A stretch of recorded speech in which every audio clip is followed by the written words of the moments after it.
RusAme reader, Crow Song, and today I will be reading to you from One Way Out by Alien Limeade. Now, on to Chapter 13, Doing What Must Be Done. China's point of view. I jump on a high rock and look back at Japan. Any sight of them? I ask, while turning forward again. No, can we stop and rest now? It's been forever since we last slept. We only have to rest for 2 hours anyway, he says, looking at me with tired eyes.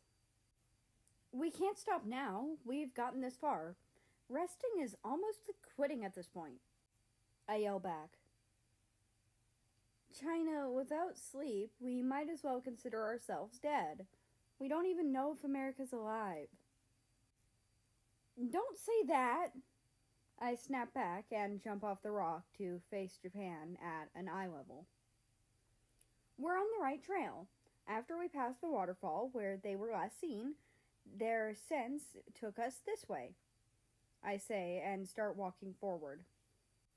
I hear Japan's paw steps as he comes closer. You know, I wonder who is that cat. They also tried to save America, so they must be friendly. I look at Japan after hearing him say that. Showing my teeth a bit, I reply, trying to hold in my anger. Friendly is bold of you and everyone else to assume. Everyone thinks that of this other cat, but how do we know if that's true? They could have tried to hurt Ame. Japan looks up at me with a bit of a concerned face. How would they be hurting him? Canada was the first to fall in. America jumped in himself to save his brother. God, the more Japan says, the more I want him to shut up. I'm 2 seconds away from yelling how I feel about Canada to him. Yeah, you're right. I should think positive, huh? I bet America is fine, and so is that other cat, I say while putting a small smile on my face. Japan looks up at me in the eyes and smiles back. Exactly. Now, come on. Since you don't want to stop, let's search faster, he says, and leaps past me. I can't deal with this anymore. Japan's a sweet cat, but I can't do it. I'm afraid I'll lash out at him on how I feel about this whole situation if he keeps mentioning Canada and the other cat. You know what? Yeah, we should rest. Or, well, he should. I need to get him off my tail, just for a bit, at least. Japan, I think you're right. We should take a break. He looks back at me and smiles once more. I'm not sure what happened to the old China, but I'm starting to like this one more. I chuckle at his comment and watch as he sprints to a big and shady tree. He lays down and looks at me. You coming? He asks.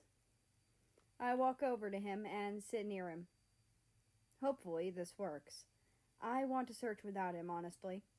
Don't get me wrong, I respect UK, but when he sent me with Japan, a bit of anger hit. Japan's a great cat, but I didn't want to go on this search with anyone. Sending another cat along is, well, safer, yeah, but with my plans in mind, it's just another inconvenience. I know exactly who that other cat is just by the description of his fur colors and the order they were in. Russia. That asshole. I should have killed him when I had the chance. But that's not important anymore. Or, well, it's not right now. He is somewhere here with America, and I know it. I don't trust that bastard with him. I hope America's okay when I find him. I look over my shoulder and see Japan passed out. Wow, he was really tired. Well, I am tired too, but I won't sleep. No, not yet. I'll be able to fully rest once I find him, I hope. It depends on what troubles I find along the way. I'd be lucky if there's no one else, but America, when I find him. I get up on all fours and slowly leap past Japan quietly. Sorry, I've got to do this. Besides, he'll be fine. He'll probably find another troop searching wherever they are. I walk by myself and follow the scents that guide me to where both of them could be for 15 minutes before letting my thoughts kick in again. God damn it, why does Russia keep coming back to my mind? I hope him and America parted ways when walking. Sadly, he didn't die because there was no bodies at the end of the waterfall. A small chuckle comes out of me. I remember the good days when me and Russia were good friends. No, we were best friends. We hung out every day, all the time. That was until he started to talk to other cats.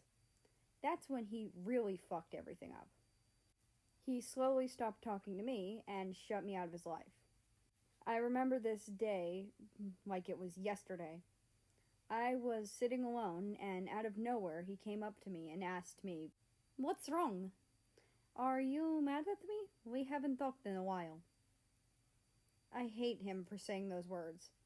I'll never forget them. I lashed out at him for leaving me. How dare he have the audacity to ask me that?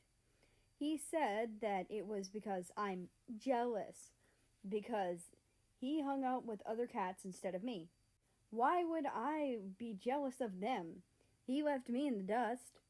After our long argument, he told me he'd talk to me later, and I will admit, he did try to.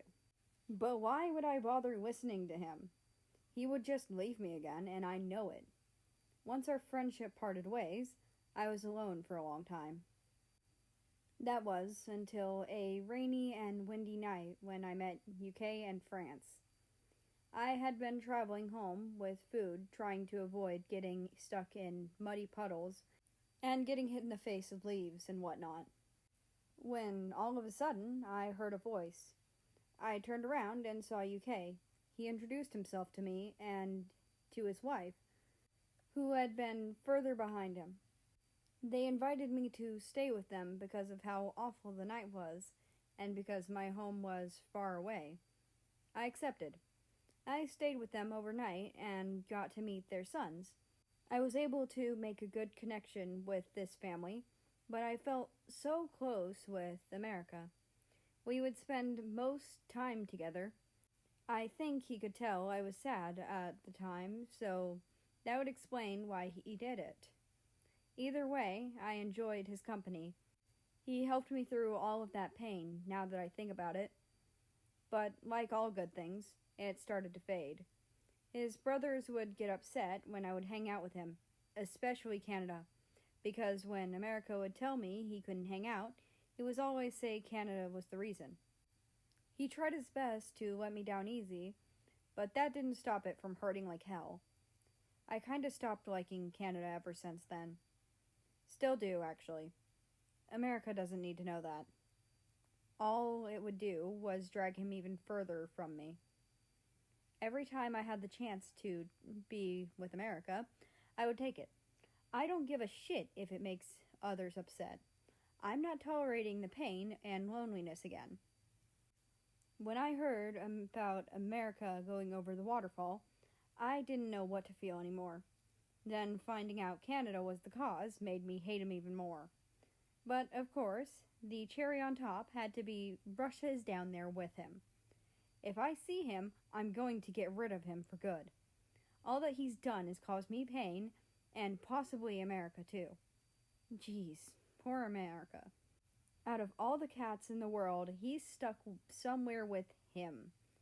I need to find a May, and maybe Russia too. I'm not going home empty-handed. I start to sprint across the woods. I've got to find America, and fast before anything else can happen to him. I'm not losing him too. And that's the end of this chapter. I hope you enjoyed. Anyway, I'd like to invite you to join the Discord, which is linked down in the description below. That being said, I hope you have a nice rest of your day, night, or whatever it is for you. Just enjoy your time. and I will see you tomorrow.